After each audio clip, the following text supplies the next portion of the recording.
Hello and welcome to Talking Defense, Rafaal's Defense magazine. Every program is dedicated to a different subject with all relevant experts, data and aspects here in the studio and from around the world. And today, one-on-one with Rafaal's president and CEO.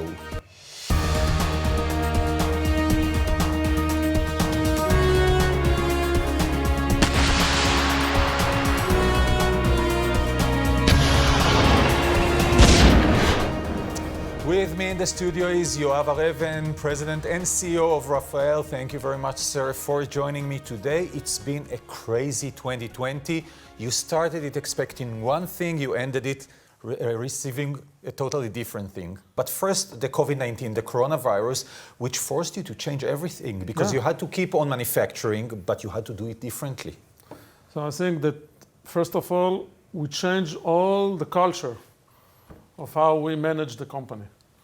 Of course, on the production line, you have to separate the shifts.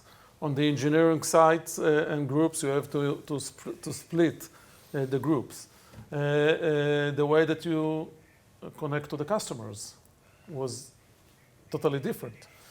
And I think that the key for this success were, first of all, agility. The second thing is the way that the people do the adaptation very quick.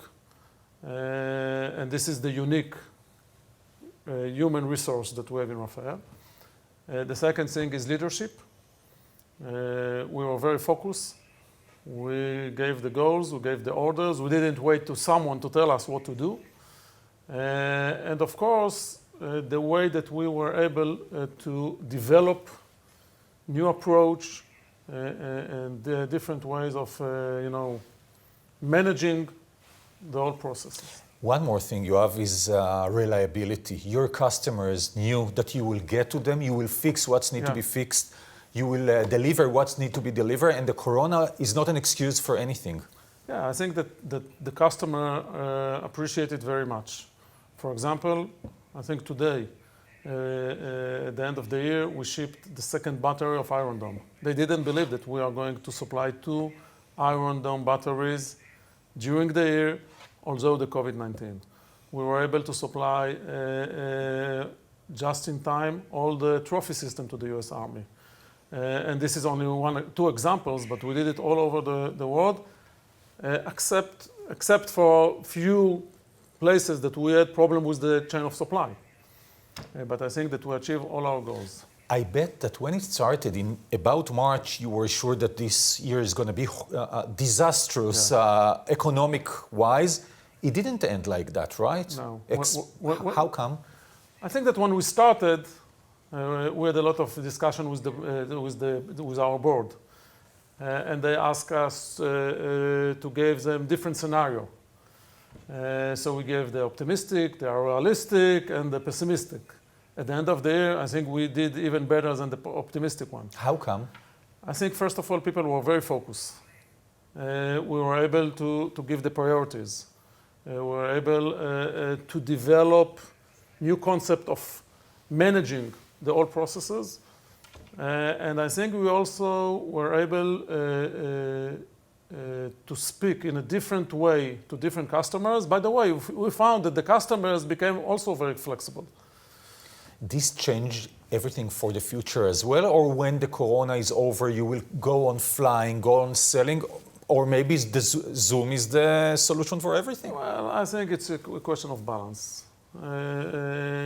We still need the personal touch with the customer when you speak about product, when you speak about concept. It's not enough to do it virtually, on the virtual, but I think that we will have a different balance. It will not go back to the way it was, but I assume it will not stay as it is. So let's speak about the future, Yooav. What does it hold for Rafaal? Because on one hand, you are at the cutting edge of technology and everything. On the other hand, are there going to be any budgets after the corona is over? So I think that, first of all, we will continue to be on the cutting edge technology, and this is our uniqueness. We will continue to develop the cutting edge technology system. But on the same time, we will have to adapt ourselves to the customer needs and to the customer limitation of budget. But if you do a zoom out, I don't think that the operational needs had changed. They remain the same. It's a question of priority. And by the way, you cannot generalize the whole world. I think that in Europe it's a different story, in the Far East it's a different story, in the United States it's a different story. So everyone wants the same capabilities that they were speaking with us a year ago. Of course, we might find some places that it will be a little bit slower. But on the overall look, I think it will take us, we will continue to act according to our strategy with the same product. Maybe it will get it will be a little bit slower. The Middle East has changed dramatically in the last year. We saw the Abraham Accords. You served in the army as a general. You know the army, the Israeli IDF very well.